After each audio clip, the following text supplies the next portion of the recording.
Okay, let's get started. So, hey everybody, it's Judy. This is Wake Up Call 542, coming back to the Dhammapada.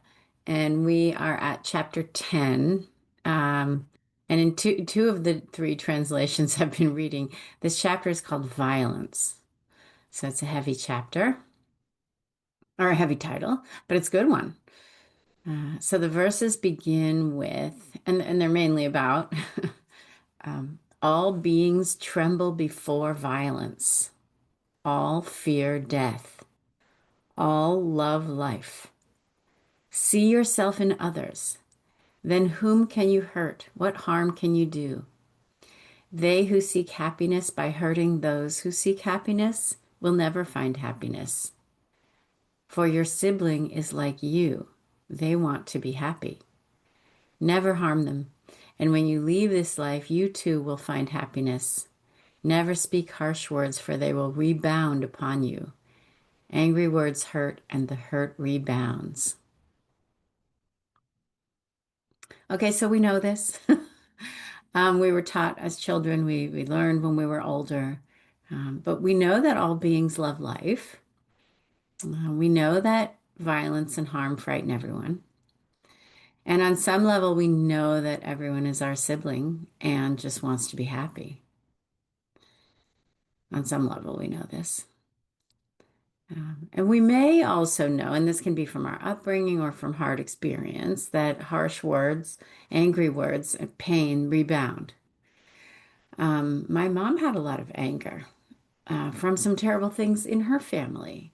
So there was a lot of pain. There was love, but there was anger, there was pain. So it was the water that I swam in, and it conditioned me. And maybe I was also primed from some other life as well, who knows. But I was primed in childhood, and I was many years into adulthood before I saw how anger and harsh words had shaped me, and also how they informed the way that I spoke also.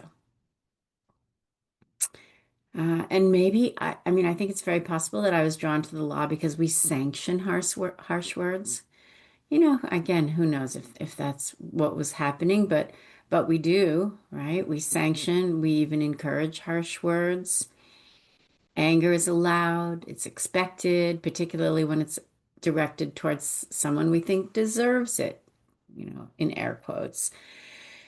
The other side, opposing counsel, the judge, ICE, the system, right? So anger, and if we're thinking, oh, well, anger's not me, but it's anger, but it's also anger's cousins. So snarkiness and disgust and disdain and scorn. All of these are allowed, they're all sanctioned, and in many situations, they're good jokes to make, right? The trouble is, harsh words, anger, pain, like all the things that we practice, they become habits of mind. And yeah, the Buddha was very clear about this. The Dhammapada has talked about this, that whatever we think and ponder becomes the inclination of the mind. So, anger, harsh words, pain, when we practice them as we're practicing law, even or maybe especially if we don't know we're doing that, but especially if we do know we're doing that, then they become inclinations of the mind, right? And we may see it or we may not. We may think that moderate anger, right? Or a few harsh words, or just a little snarkiness is okay. Or we might think we can get away with that. Or we might think that if we're funny enough, we can we can use the harsh words, the snarky words, because after all, people are laughing. Um, but this chapter of the Dhammapada is basically saying no. It's saying harsh words, anger, harm, they're never justified. And that everyone is the same and just wants to be happy. Everyone, not just our side, not just the people who look like us or think like us. And since everyone wants to be happy and this harshness destroys happiness, it's just a full stop no. Um, and yeah, there are many people in the world who don't seem to have read this chapter. Um, but this chapter isn't about them, right? We're not here to practice together, um, because it's about them. It's the chapter, the practice. It's about us. It's about we can do, what we can do, or maybe it's about what we should do. No matter that the world is what it is, and there are people causing harm everywhere, right? Okay, so, and then the language gets even stronger. And here's what the chapter says happens to those of us who don't heed this instruction. Um, this is one of those fire and brimstone passages.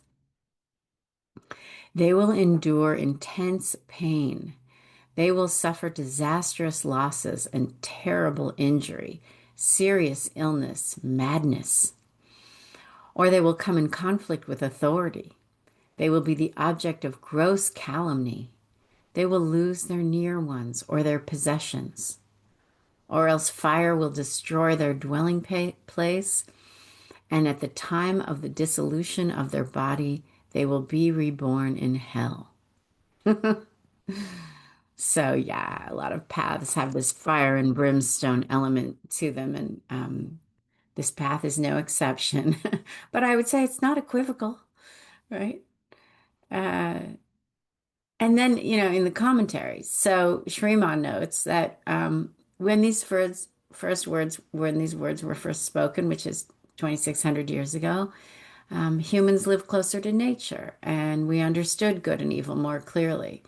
Um, and then she says a kind of hypocrisy. And the now that she's talking about is almost 100 years ago, by the way. But in the now, she says there's a kind of hypocrisy, pretension, underhanded duplicity seems to have taken possession of the human mind, and we have learnt to deceive ourselves in a most pernicious way. In those times, one could say, don't do harm, you will be punished. Hearts were simple and the mind as well, and one said, yes, it is better not to do harm because I will be punished. But now, with an ironic smile, we say, oh, I shall surely find a way to avoid punishment. Right? So I agree with her assessment of the now. I don't know if people were any different 2,600 years ago. I mean, the Buddha taught for a reason. But anyway, forget what maybe we would call the big picture karma that these lines are talking about. That if we cause harm, we'll suffer intense pain and disastrous losses and madness and more. Right? Just consider how this works in the everyday. Right?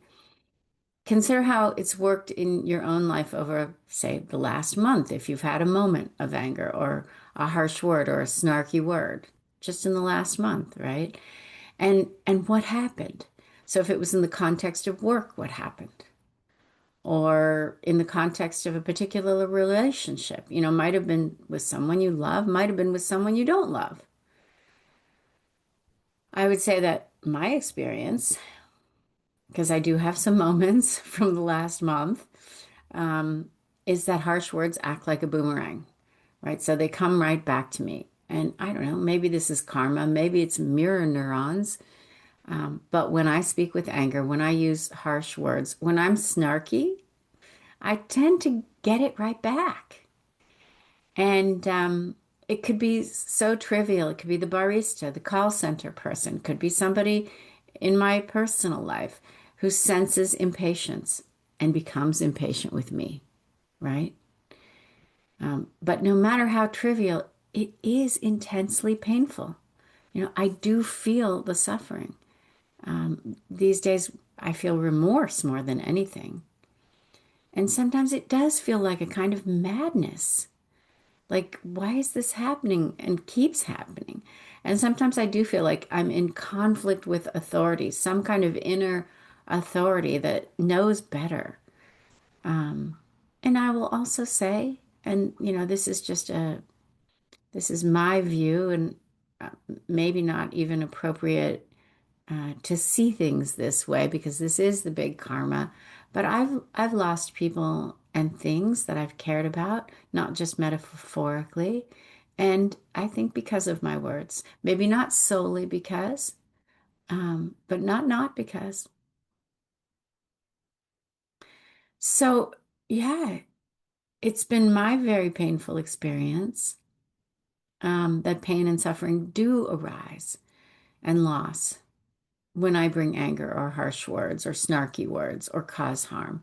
And I feel like the Dhammapada is telling us this or reminding us of this, we know this, or warning us of this so that um, not only can the recipients of those harsh words be spared, but also so that we can be spared some of that pain. And I also feel like if we each heed this advice and share it with one another, even if just by example, which is plenty, um, then we can spare others some of that pain too.